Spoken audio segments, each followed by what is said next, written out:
Hello.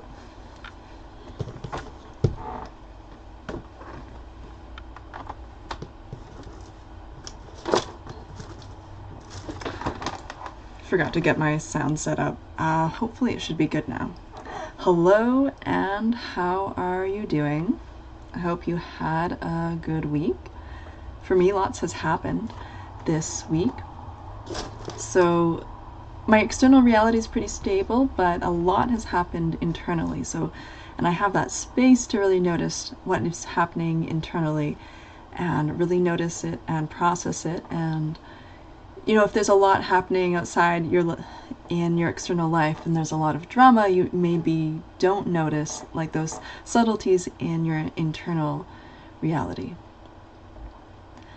So I really had a beautiful realization of all the ways in which I've been affecting my reality through my thoughts and feelings, and noticing, all those negative aspects that I project out into the world, how I was justifying those through assumptions that seemed real, but they had the false premises, like we talked about last time in the last episode of the creation templates. And I just developed this greater awareness of that, and also not just that awareness, but the ability to refocus my attention on what I wanted to feel, deciding what I wanted to experience, and really believing that, and just accepting that as reality, and just being able to redirect and refocus and kind of cut myself off from that instinctive reaction where you want to just react to whatever thoughts are coming up in you that may be triggering you, whatever situations. And it's really not the situations themselves, but it's our thoughts that are reacting to and reflecting those situations, which are creating kind of this emotional turmoil and really this electrochemical, neurological signal throughout our body, right? Because our brain has got all these electrical circuits, because we've got these impulses that travel along neurons in these kind of circuits. And most of our thoughts, they happen along these circuits that are really well trod, and they're like this really well developed train track, creating these neural grooves. And that's what creates our habits that are so hard to come out of.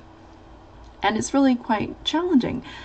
And I can see the results of the struggles of every day, waking up and having to deal with a lot of these kind of heavy thoughts, are kind of issues or repeated patterns. And I really see how in the last year, and even further back than that, there has been this intense pressure, this kind of pressure cooker, which has been creating this kind of situation where we have been forced to really take a close look and question our thoughts and move out of these neural grooves. So whatever area, whatever circumstance you've been feeling that in, you might have been feeling that intense pressure, and hopefully you can start to see some results of that persistence. So maybe it's something you didn't necessarily choose, but it just showed up as something that you've had to work through. And the more you have this kind of interest in your personal development, your growth, your spiritual growth, the more this is going to happen naturally and unconsciously. It's almost like you get it started, and then it starts to work in the background for you, which is great, but then sometimes takes you by surprise when you realize, like, oh, this issue coming up for me is pushing me towards spiritual growth or personal growth, and I didn't intend for that, and it just kind of happened. So this can kind of come into an unconscious process for you, and it's almost like you develop a skill that you become quite good at, like say for example driving, and then part of your conscious brain just turns off for part of it, because you don't need to keep putting in that same impulse, that same input of energy as you did when you were learning how to do it. So we're really building on these skills, which are really quite abstract. Like, we can feel the results of them, but in a sense it's difficult for us to codify and explain and have the vocabulary and kind of understanding to pick it apart, because it is quite abstract.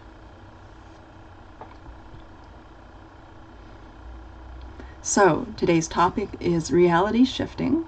This was something that came up in the last series, creation templates. It's very similar. So what we were talking about there was an article that was talking about reality shifting, and it mentioned people going into these different kind of worlds.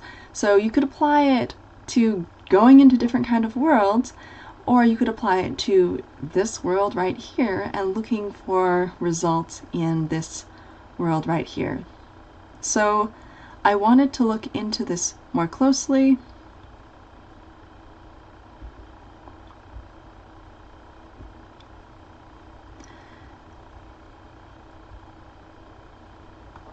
And see like what we could learn about this. Like if there was some new information that we could get from looking at what different people have to say about it.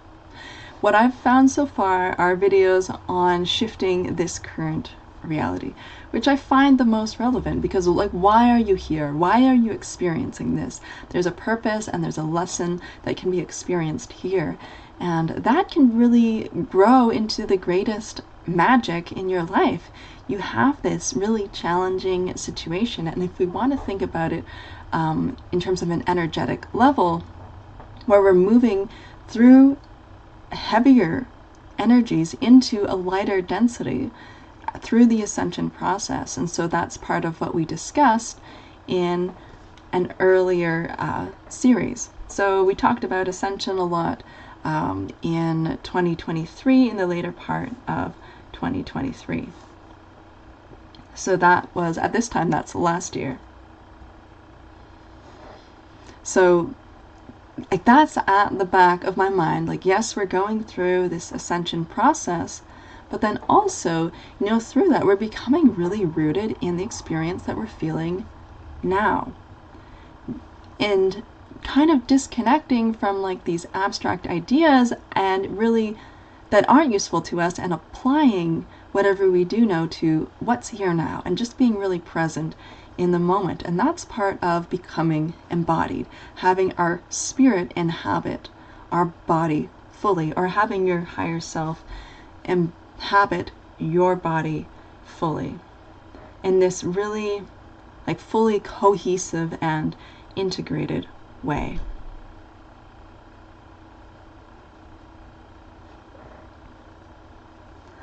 Okay, so like I talked about when we first started, I had some new insights this week.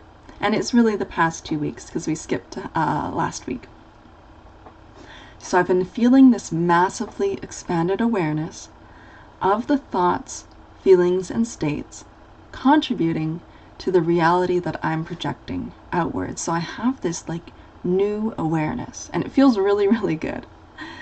So I can really sift through and see what has happened in the past. I look back in the past, I think about, well, I went through this period of clinical depression, and the turning point for me, because I was in this negative downward spiral, the turning point for me was letting go of rigidly held beliefs about what is true. And of course these beliefs were quite negative. Being really upset about like the state of the world and the state of reality, and it was this really negative viewpoint. I was really, really closed-minded and held on to these kind of ideas that I thought were true. And I realized those perceptions were causing the depression. And well, not only, it was also like this neurological pattern that was causing it, combined with a lot of stress. And this is tied to an identity that derived value from external achievement. And there came a point where I could not do more external achievement. I just kept burning myself out more and more and more, and had unrealistic expectations. So there was a combination, but there was a lot of this negative perception, and also unconscious negative self-talk that I was not even perceiving at that time. But I had to have a shift where I started to embrace, you know what? If this helps me survive, basically, I'll go with it. I'll let go of rigid definitions of truth, because it's like a life or death situation at that point.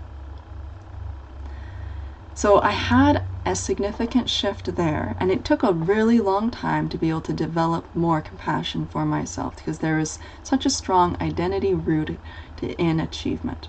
So no sense of intrinsic value. So this was really, really difficult to navigate through, but I was really pressured into navigating through it. And through the years, I developed more of an awareness of this negative self-talk, this constant negative self-talk.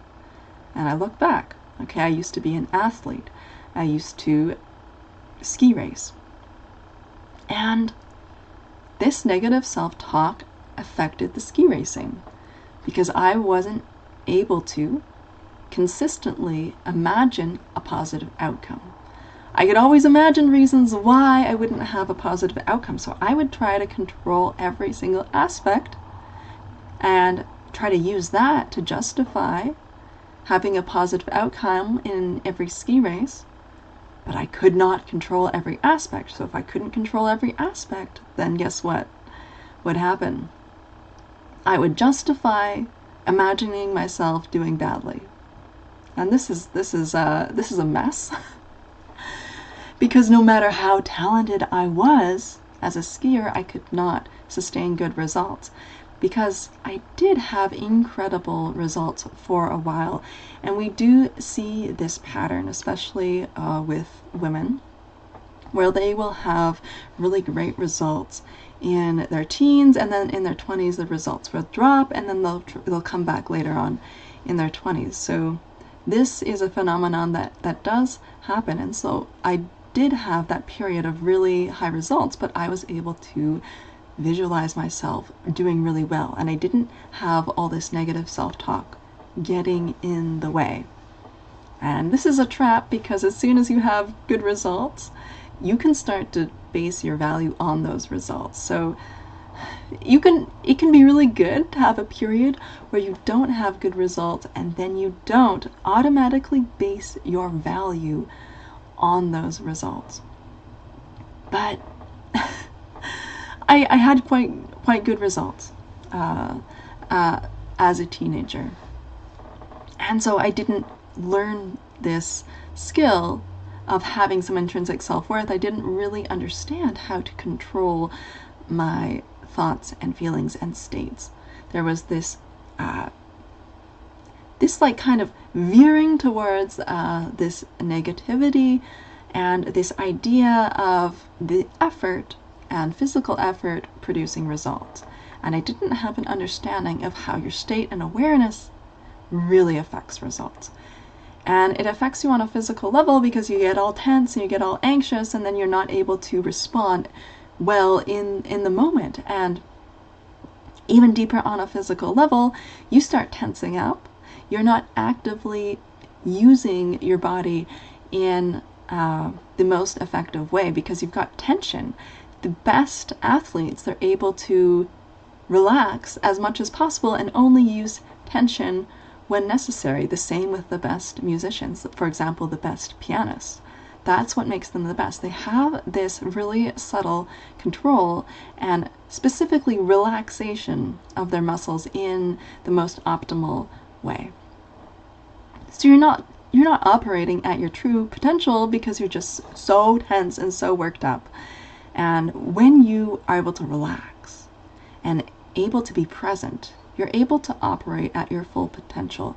And that can be much more than what you realize. Like, we actually have a really incredible potential that we're often not even using. So when we tap into this full potential, magic can happen, and we're like, whoa, this is really different than what we're used to experiencing. And we've got this kind of limitation that we experience as part of kind of what it takes to exist within this reality that we've known. So it's tricky.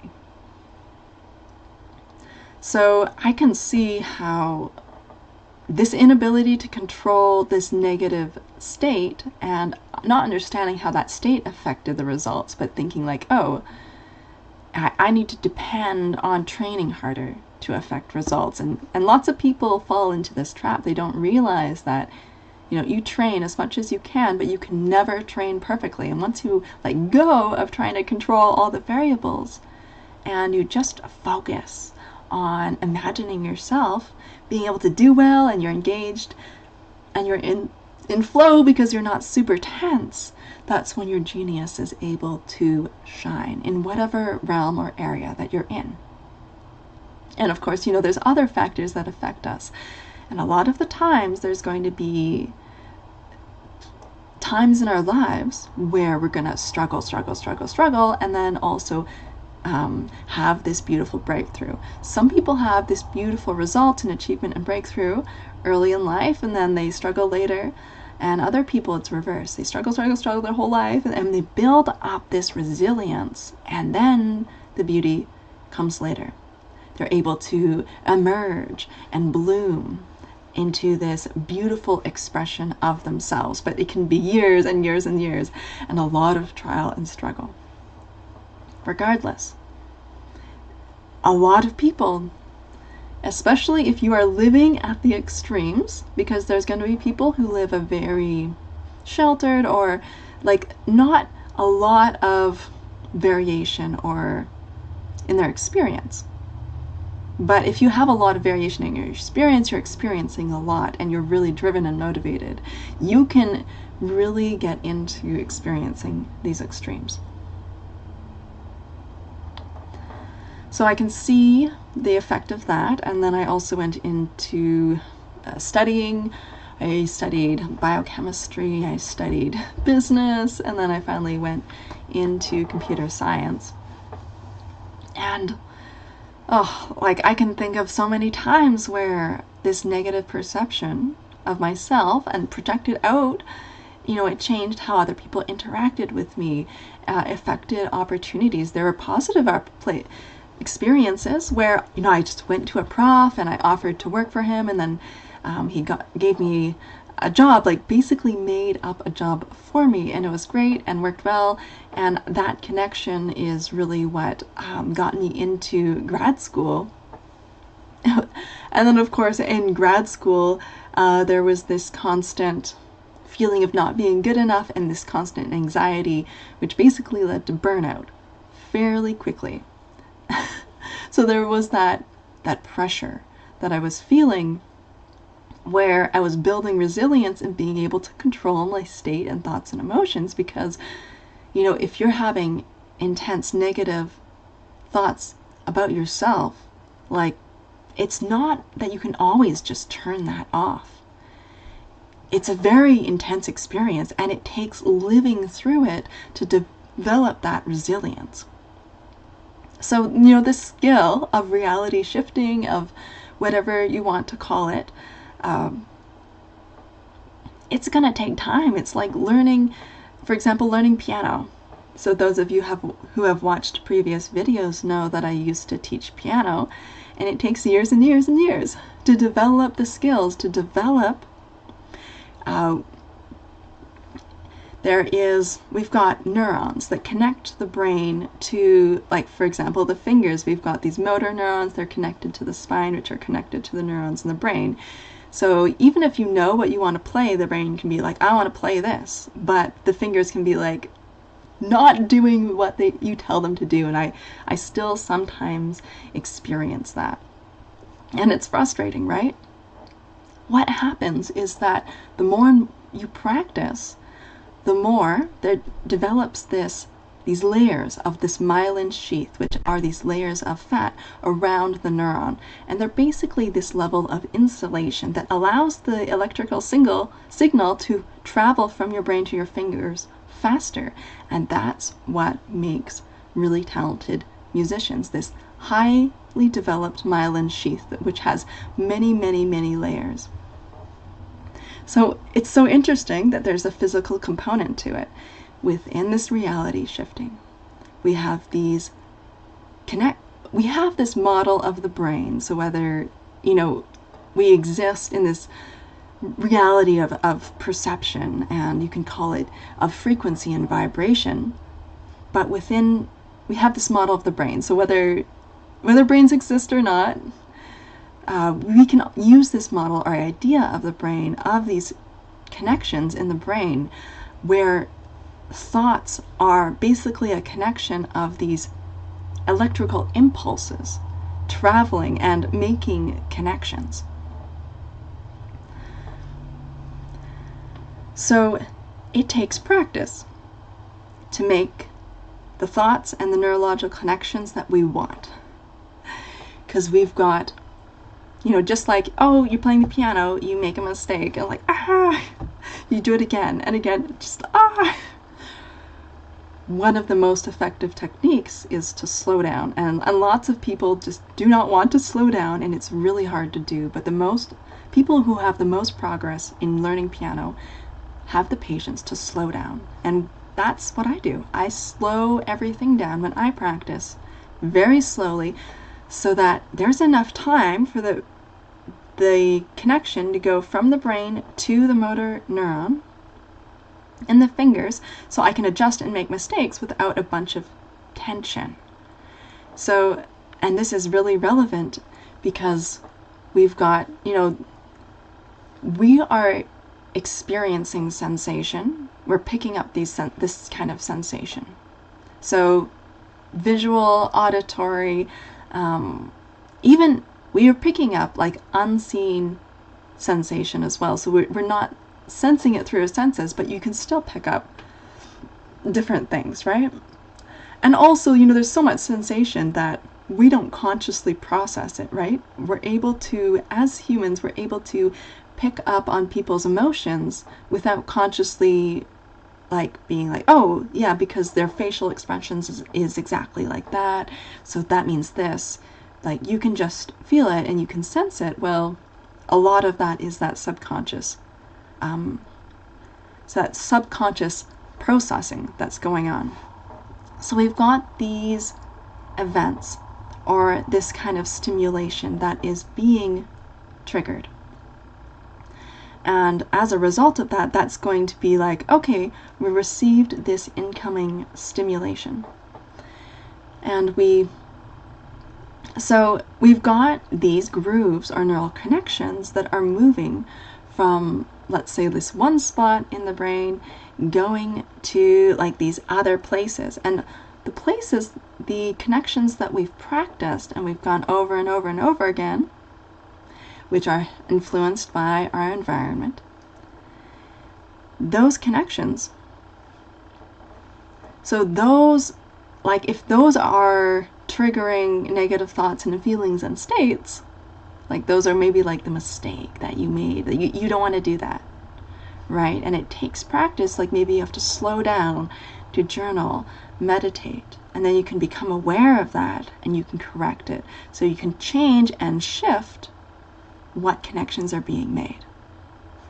So you're taking the train track of your cognition and you're moving and shifting it to a different train track. So the train, your thought is, or your state is going in a different direction. Okay, so I gave some examples and I can see how I didn't really finish on the personal examples, but in terms of relationships, assuming like this person isn't going to like me and doesn't want to date me, like that is something that a lot of people can connect to, and it's something that we assume, but you don't know, right? You don't know if someone really likes you or not. And it's not necessarily that you have to try and change, their attitude or opinion of them with your mind, but you can start to train yourself to think in a positive way, assuming that people want the best for you, assuming that people like you, assuming that what you want is possible. And we have all these habits of these negative, bad mental habits, this bad mental hygiene. And so this week I was really starting to realize, oh yeah, that's not true. Like, I don't have to believe that. And This is where you step into your power, because you start to realize like, oh no, I get to decide. But there's the problem. If you don't want to decide and make that decision, you want to delegate that to someone else. You don't want to be sovereign. You don't want to be the ruler of your own kingdom, and that's hard because it takes responsibility. There might be this resistance to that. And it's like, you know, you're going to a concert and you're like enjoying the concert versus being the manager, the stage manager, who's like very plugged in into what is happening.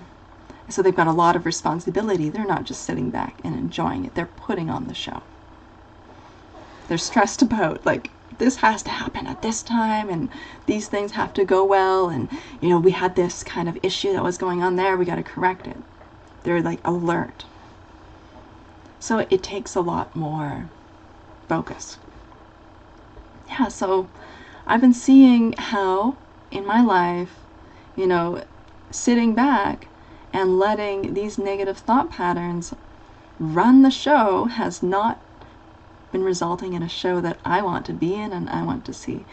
And we've talked about the narcissistic family dynamic, how that can negatively affect your perception of yourself, and this kind of habit where you tend to blame yourself. Of course, there can be other influences on that as well. So I've been recently looking at neurodivergence and how, you know, this difference in cognition and the kind of response you can see from other people can make you feel as if you're not enough. So that can be something else that can result in this kind of shame and negative concept of yourself that results in these negative thinking patterns. So I've really been noticing how,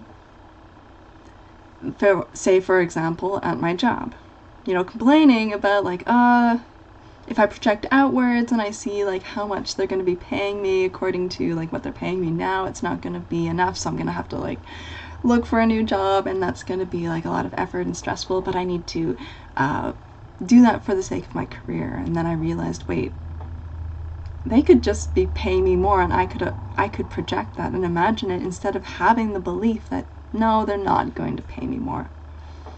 So, you know, it's really an opening up to what's really possible for yourself. So I've been using, you know, taking bits of other people's videos of ideas of what they're saying is possible and being like, yeah, I want that and I want that. And as soon as they say something negative, I'm like, no, not listening to that. So sometimes I will go through the transcript, because YouTube, they provide the transcript feature, and I'll just, instead of listening, I'll go through and read, like, well, what do I want? And I'll only listen to the parts that I like, that I want. So yeah, that example of work, that was something. And then also, you know, this completely applies to our relationships and romantic relationships as well. Like assuming, you know, that person has the best intentions for you.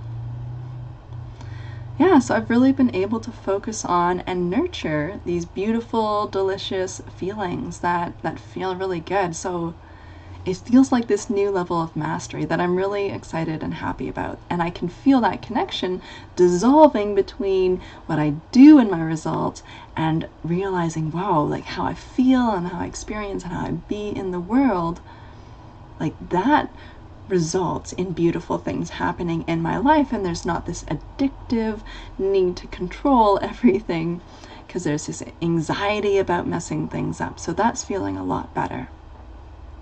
And as a result of this, I've been focusing on nurturing the feeling of this strong romantic connection. So this has taken some self-control, because I show up and wake up in the morning and maybe feel kind of grumpy, but I decide, okay, I'm going to focus on this. And I saw a video, someone was talking about, oh, this person wants to give you gifts and wine and dine you and treat you really well. So I was like, okay, I'm going to focus on that as a cue and imagine you know, the kind of person that I want to date, treating me really well. And I'm like, okay, what kind of gift are they going to give me?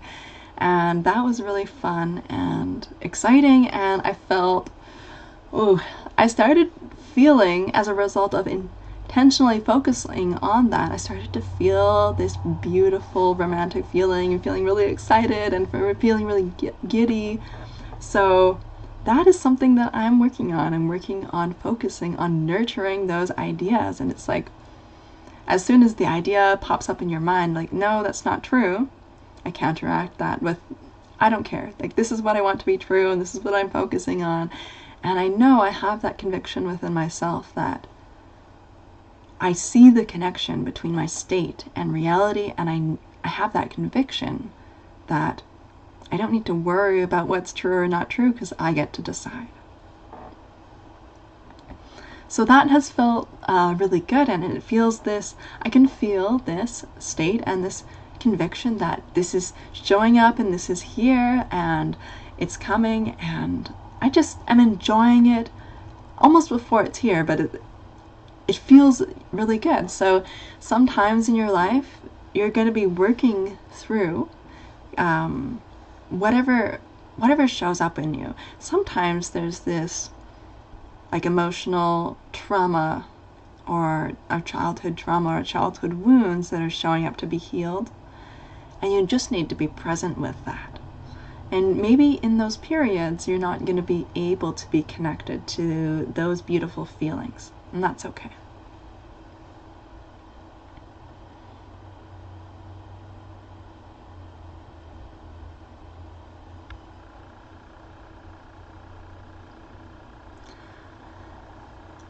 Okay, so I'm going to reference a couple videos today.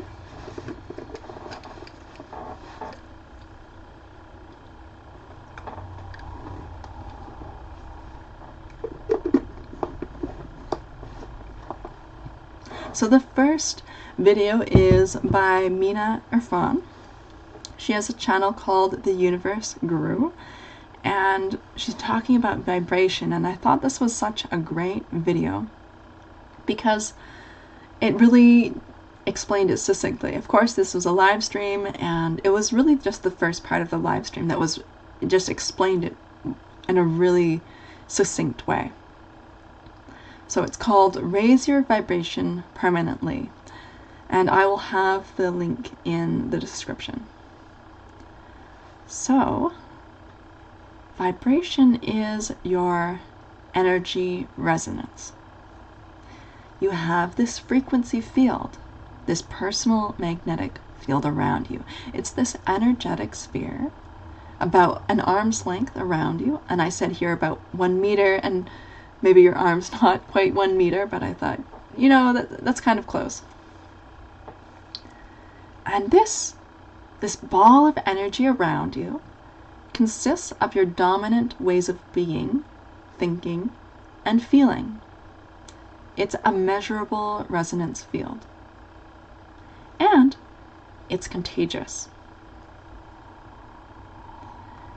You affect other people, and other people affect you.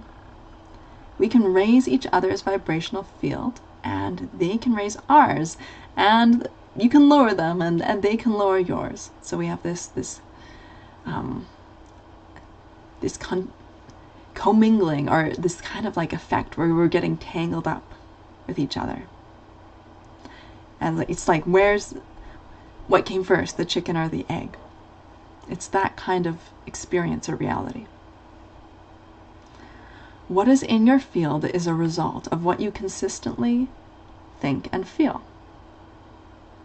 or your state. Your field also creates your own perceptions and assumptions, so it's this self-feedback loop. And this can really, really be rough, where you want to change, but you're constricted by all your perceptions and assumptions, which are guided and directed by your consistent state. And this is why this video was so powerful for me, because it explained it in a way that was included concepts I'd heard before, but it really started to make sense for me. So people get caught in this loop. They justify how they feel through their perceptions and stories, not realizing that these perceptions and stories are perpetuated by focusing on the same stories. You manipulate your field unconsciously, and it manipulates you back.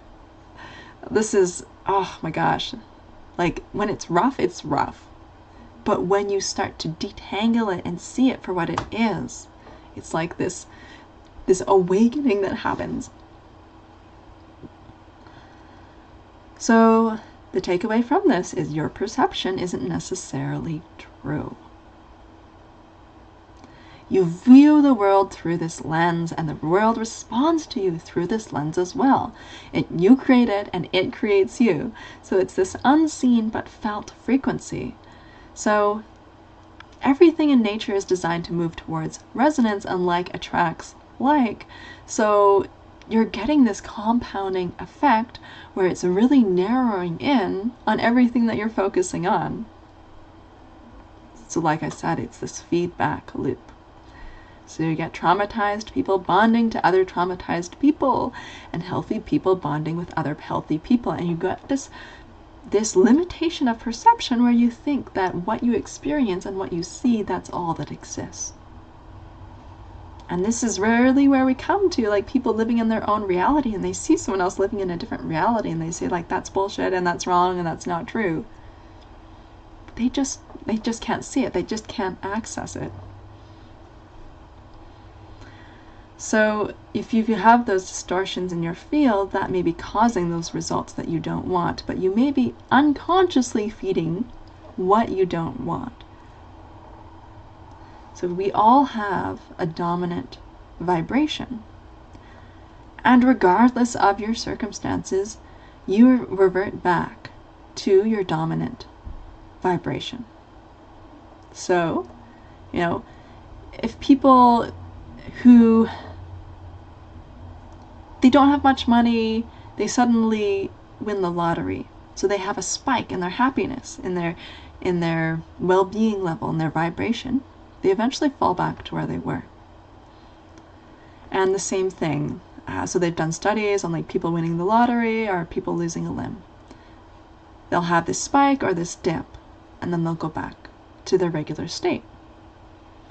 They will choose to perceive their world and reality around them in a certain way, which affects their happiness. So your happiness is not dependent on your reality. This is a really, really difficult lesson to learn, and I'm sure we've all heard this before. But being able to embody it and realize it, like on every cell and every fiber of your being, like it's a different level. Besides knowing it, like, yes, I know my happiness doesn't depend on this external circumstance, but it's triggering me so badly. And I want to hold on to, whatever feelings this is triggering within me and justify them, instead of letting them move through and then refocusing on what you really want. It's very hard to do. So let's say you measure your happiness or feeling or vibration on a scale of 1 to 10, and you'll kind of consistently always come back to wherever you are on that scale. Right? We talk about unconditional love or unconditional states of being. We can talk about unconditional love. Well, you're going to feel love and enjoy your life regardless of whatever your partner is doing. Right? You can feel love for them. You can set boundaries. You can feel love for yourself, regardless of what someone else does to you. You're not going to use someone else's behavior to justify you hating on yourself. So you've got this set point, and that determines where you are. You can only have permanent change when you move your set point. You gotta rewire your brain, you gotta change your perceptions, and this is hard. You gotta change the whole lens through which you view reality. You see online discussions, people are getting really entrenched. And sometimes you have to get entrenched in all those viewpoints. But once you've moved through it, you got to move through it. You got to move up towards the next level, because, you know, sometimes you need validation, and that can be part of your healing process. Like, you have the 5 stages of grief. And that's with any kind of healing. You have to move through those different stages. And when you're ready, once you've really gone through that, you'll notice, am I just staying stuck? Or do I need to embrace, you know, new perspectives? Okay, I've lived through and really experienced these perceptions and this way of being. Am I ready to move forward? So this kind of work, it's often called integrating your shadows or shadow work. You're integrating your trauma and pain. So this temporarily feels worse, like it feels a lot worse. But it will feel better in the long run. And instead of suppressing it, actually pulling it out and seeing and feeling through it. And it can feel just like this mountain of stuff. As a result of this, you're able to maintain higher states for longer. And sometimes, you know, they talk about contracts in the spiritual community, contracts with people, and they can also be like these periods of our lives where we plan to go through a rough time, but that's building us up. So you don't always have control about like what the current energy is and what's happening, but you do have some control about where you're moving into. So you might have these more difficult times, and so that's why you can't base like how well you're doing based on what's happening around you or your results, because there can be a lot of internal stuff that's going on where you're really working through stuff, which is going to give you better results and a better life in the long run, but it can temporarily just not feel that great, and you can judge yourself for that.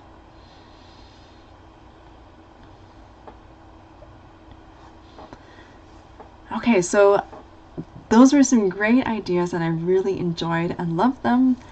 And so I have another video here by Debbie Sitaram about reality shifting, and she called it instant manifestation. So watching how reality can change in front of your eyes. So this is very similar. She talks about shifting your current reality. The world and the reality we live in consists of different frequencies of reality we can tune into. There is a constant alignment of the frequency that we emit with our brain.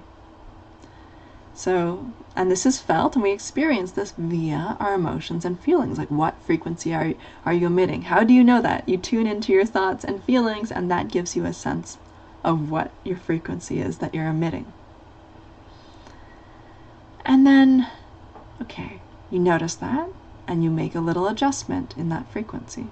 So that can be something as simple as, say, for example, someone at work, a friend was saying, we're gonna go do this event for my friend's birthday party where we're gonna go fight with medieval swords. And it sounded really fun, and I felt really bad. He's like, oh, I don't have friends to do that, and I felt really bad about myself. And then I realized, oh, I could just imagine myself doing that kind of thing, because I know I can create that, and I don't need to reinforce this idea that I don't have friends, because it's just an idea. And then I did that, and then I looked it up and realized, oh, I could just go up and there's classes you could do, and I could just meet people there, and there's possibility. So that was amazing. That was a huge shift for me, because I realized, oh, I recognized, I see what thoughts I'm thinking.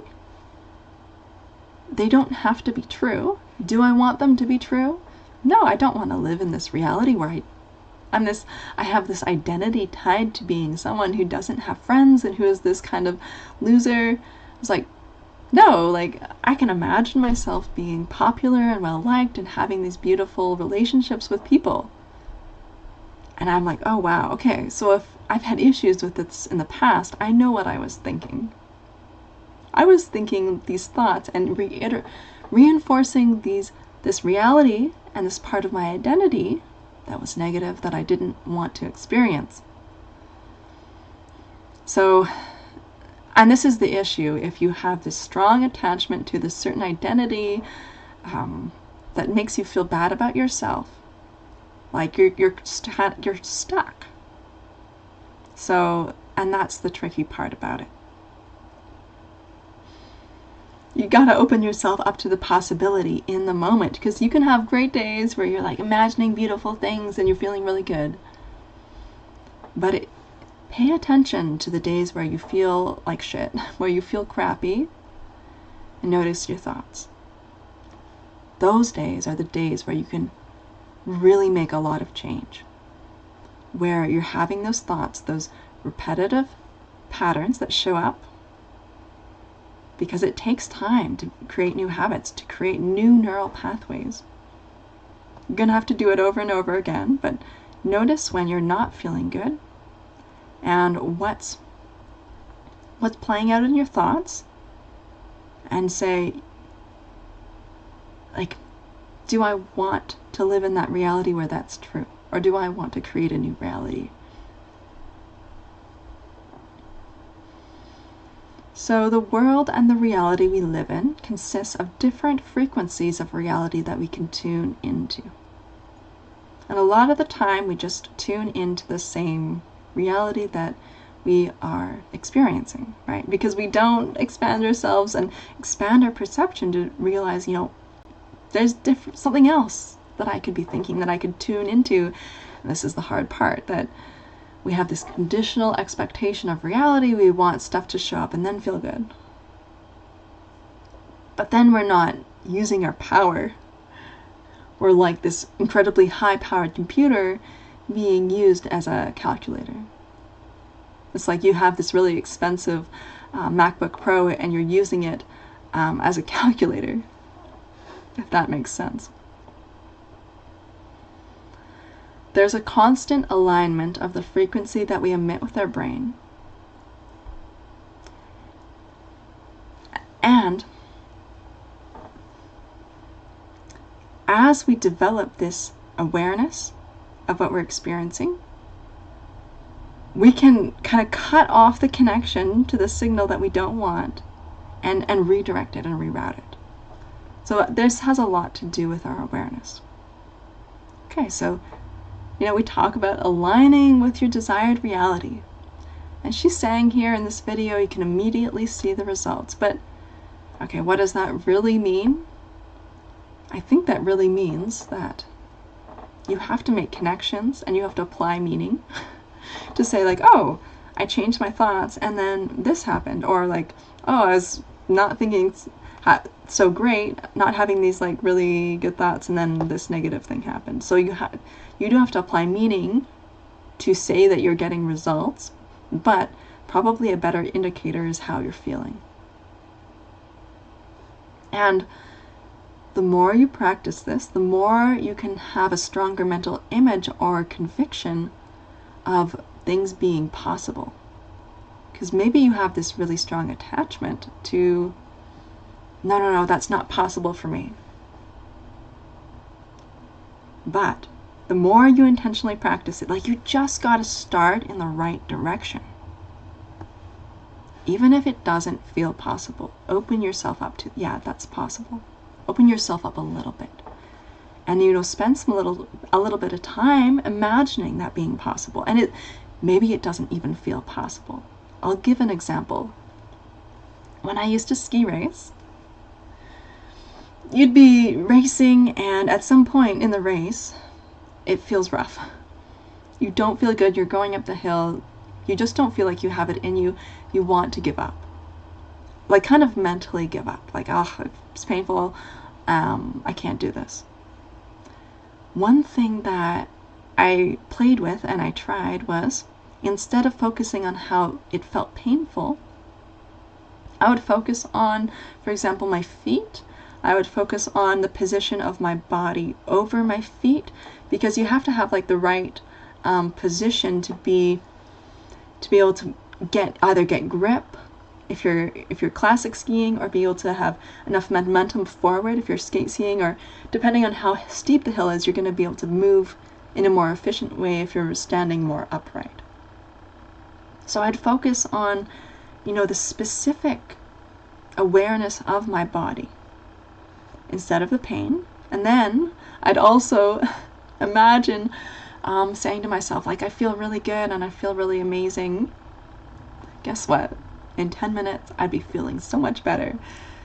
So, and in that moment, when I started to decide I wanted to think that, I did not feel great. And I felt in real time, and this is a tenet of cognitive behavioral therapy, is that our thoughts influence our feelings, which influence our thoughts.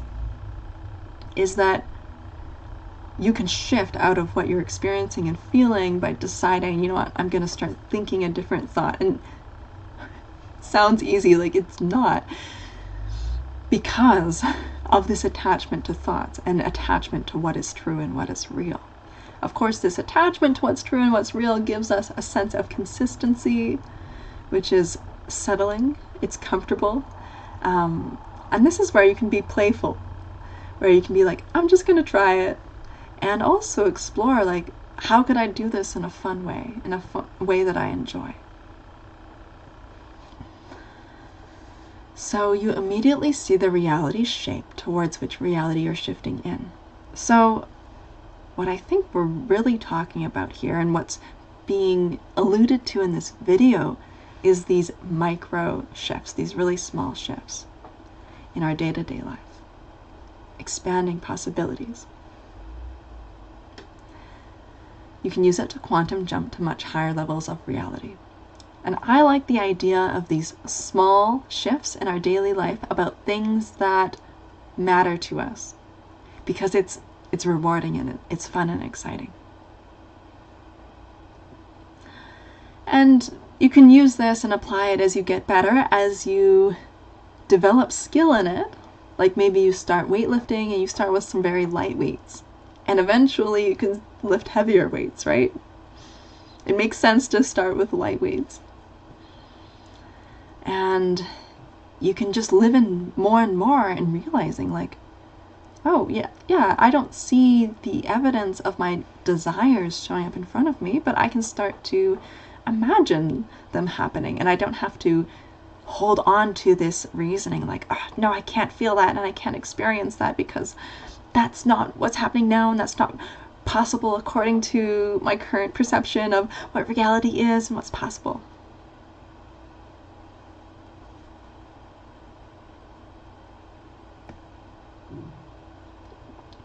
So there's some shift in states. Think about the world as a frequency. The world we see is the frequency we are tuned into. It has a lot to do with our emotions, like we've been talking about. And this frequency that we're constantly providing to the world provides something with the world around us to connect to in resonance. And it's like our emotions are the TV remote control. So this is the example that she gave in the video. The realities that we can live in are the TV channels. So you decide to tune into different emotions. Something happens and you might be getting really annoyed or frustrated. And then you're expressing this frustration and annoyance, while reality will adjust to that. And then you get more of those circumstances. Sometimes we don't always have the awareness to pick that up, and maybe you don't want to apply a bunch of meaning like, oh, I felt crappy and then this happened. Like, it depends, right? Like, we're getting down to where you get to choose your maps of meaning. And as I've been contemplating this, I've realized, like, wow, like, and this is where coaching can come into handy, because you can be sitting with someone and talking to them, and they're telling you this story and this story and this story, and you can point out, is this, you can point out where, okay, but is that true? And you, like, maybe someone else can point out and challenge you to let go of your attachment to those beliefs and how reality has to be, and you don't realize you're holding on to it that much. You just assume like that's how it is. And of course that's like all of these mental maps of meaning are unconscious, and we're unconscious of how we automatically apply meaning to circumstances and situations. So I have an example of this that happened to me this week. My mom was paying way too much money for the internet bill, and this had been going on for a while, and I want her to take care of her issues and not always rely on me to solve these kind of problems, because I don't want this kind of codependent relationship. I want her to be able to take initiative with these kind of things and not have this mental block like this is too hard and I don't know how to deal with it, and I'm too intimidated by it. I just don't even want to start it. There is this block. So I did a bunch of research and I decided, you know what, this is what I like, this would be good for you, you should do this. And of course she kept delaying it, and I was frustrated because it's like, well, are you going to just stick with the same plan that you've been on, that you keep paying lots of money for? And it's like just getting really upset and frustrated and like trying to avoid this topic and mad about it. And I realized, you know what? You gotta let this go. You know what you could do? You could start imagining a future scenario or reality where it works out perfectly. Like, you know that that's what you should be doing, right? And yet you want to hold on to this frustration that's like, it's a reflection of the past, right? You don't need to ruminate in this. And so I challenged myself to like let go of it and just change my state and stop ruminating on this. It's not the end of the world, whatever happens. We did run out of time when she finally did take initiative on it. After I calmed down, the next time I saw her, I just calmly brought it up. And I was reminded, she forgot the instructions. I thought it was clear, but it wasn't clear. In her mind, there was a different method that needed to take place. Like, she thought she had to call. I said, no, you just need to go on the website to get started. And she didn't want to call. It's too much effort. So I was like, no, you could just go on the website and sign up right now. So I clarified that, and I said, like, when are you going to do it? So she did eventually take action, and then we actually did run out of time, so we had to find some kind of solution to try and like pay less money. So then, because I was calm, I came up with a solution. Let's negotiate, for the next month, and then we'll switch. So then at least you're saving money for that month.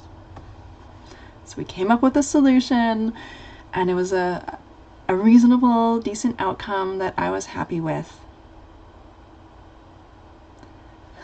And I kept my cool and my calm, and I was able to shift.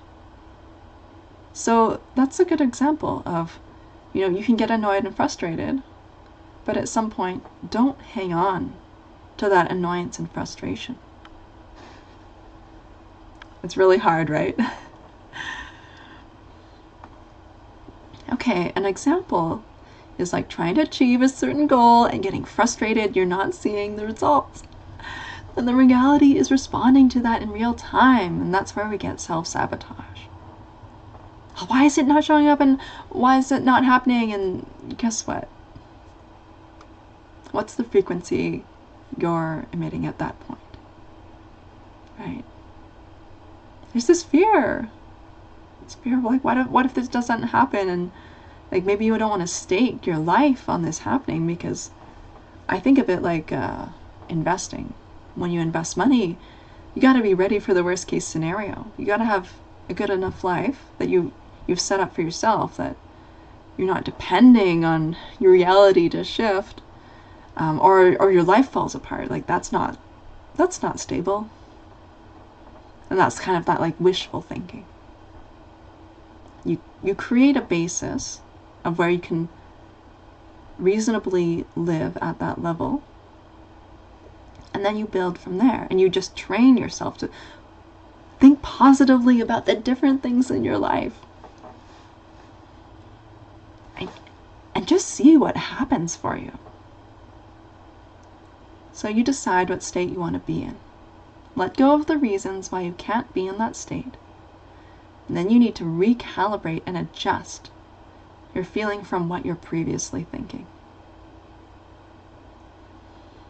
So, now my question to you is,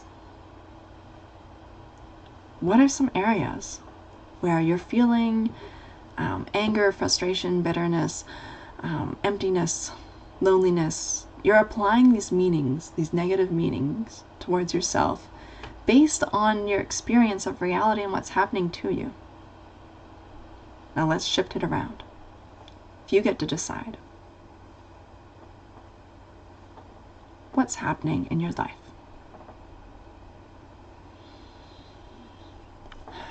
Let's start with the people you interact with. Start practicing. Imagine yourself having positive interactions with the people around you. Imagine them thinking positively of you.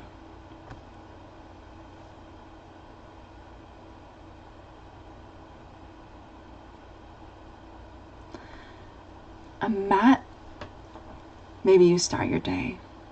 You know you're going to interact with someone. So before you interact with them, imagine them thinking about you. Wow, this person is so good at this. This person is so attractive. This person, you know what? And if you have a block that says, but I'm not attractive, imagine your energy is attractive. Start there. Imagine this person just feels this beautiful magnetic energy or aura from you, and they feel attracted to you and they don't know why. Right? It doesn't necessarily have to do anything with physical appearance. What ideas can come from this? You can brainstorm, like, what can you imagine that they're thinking about you in a positive way? And okay, disconnect from whatever thoughts you have, like, no, that's not possible, and no, they don't like me.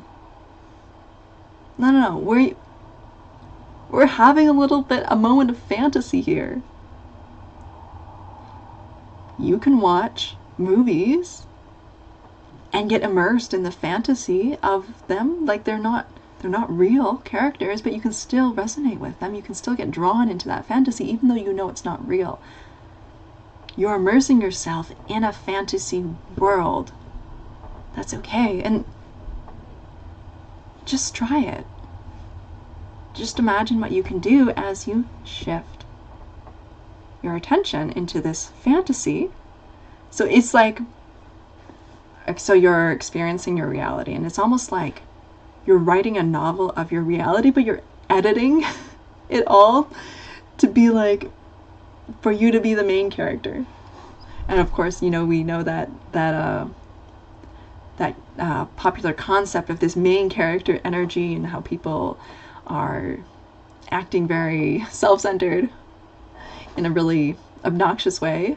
Well, that's like a overt kind of like entitled expression of this main character energy, and I'm not talking about that. I'm talking about this internalized, where you are becoming this main character within yourself, but it's like internal. Like, this is your private journal, your private thoughts. This is not sharing with someone else unless they're on board with you in this process and they're working on it too. So maybe you have a friend like that, but you don't need to. Like, a lot of these processes I work through within myself. And there's a lot of freedom in that, right? Because maybe it's something silly. Isn't that a beautiful thing? If every person you interact with, you imagine them saying something beautiful or positive about you. If it's too hard to say something really flattering, start with something small. Open the door. Open the door. Right? You you've got a beautiful garden beyond the door, just open it. Maybe you open the door and it's not blooming yet. Give it some time, give it some water, give it some sunshine. You can do it. So I'm feeling very positive, very optimistic about this topic, reality shifting. And I want to discuss it a little bit more next week, so we'll have another live next week about reality shifting, and of course we're going to be integrating, more aspects of the magician, of those levels of ego development that we've talked about earlier. But I also want to talk about like manifestation techniques. So we're going to be talking about that too. So just a preliminary discussion of manifestation techniques. So listing off the top of my head the ones that I've seen. So for example, scripting, like you write out, I'm a millionaire, however many times a day. When I think of this, so I haven't tried it, it does not appeal to me. It is a way to open the door. It is a way to trigger those limiting beliefs and kind of work through them. So there's potential in it. Does it excite you?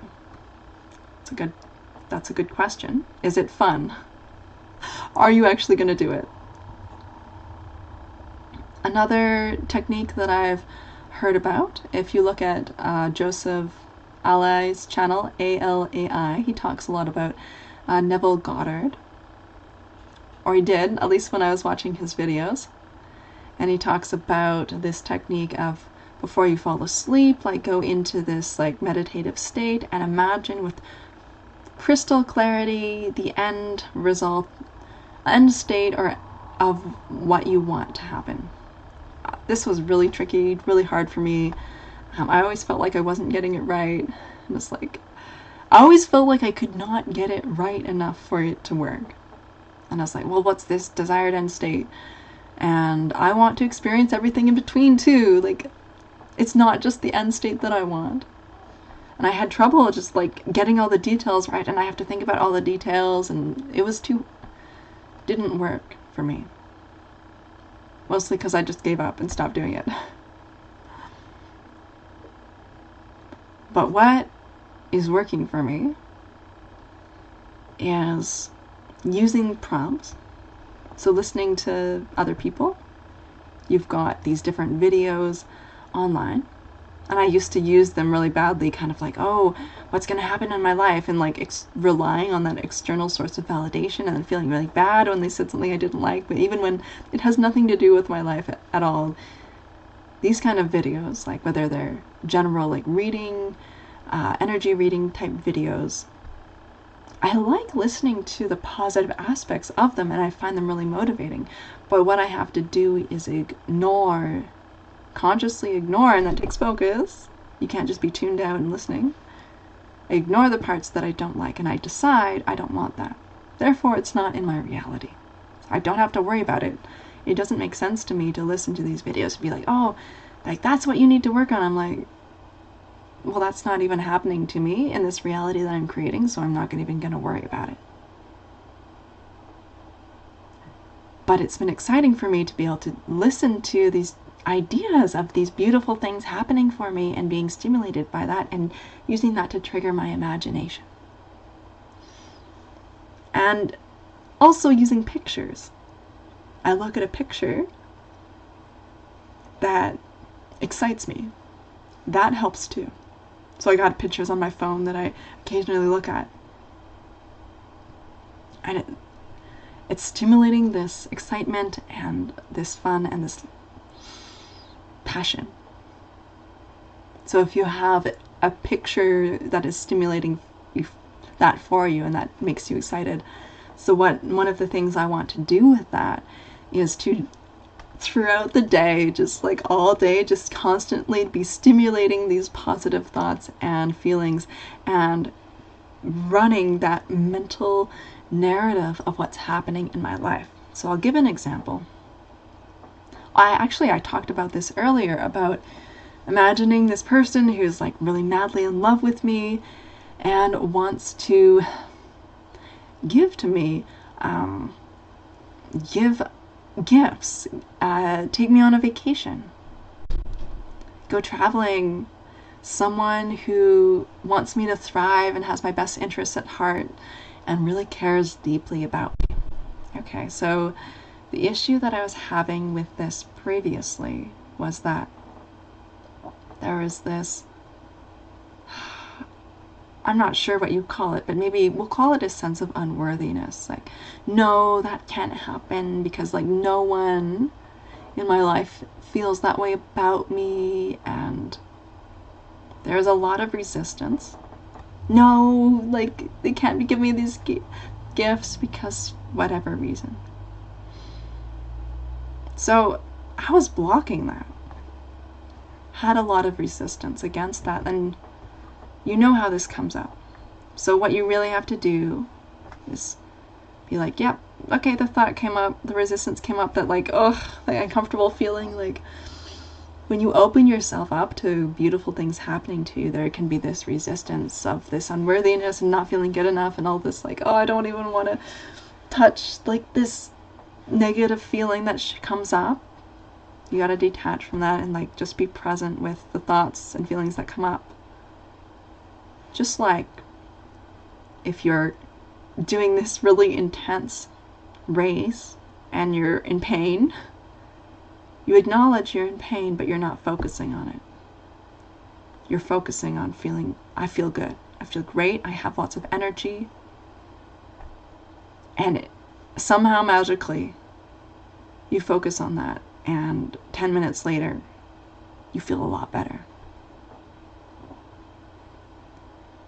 There's so much power. And I used to be really good at this visualization and changing my thoughts, and then I went through this period in my life where I was like terrible. I was just so messy in my thoughts and state and thinking and feeling that I was just creating this mess and just creating all this self-sabotage and making my life so hard. I was working so hard and not getting results.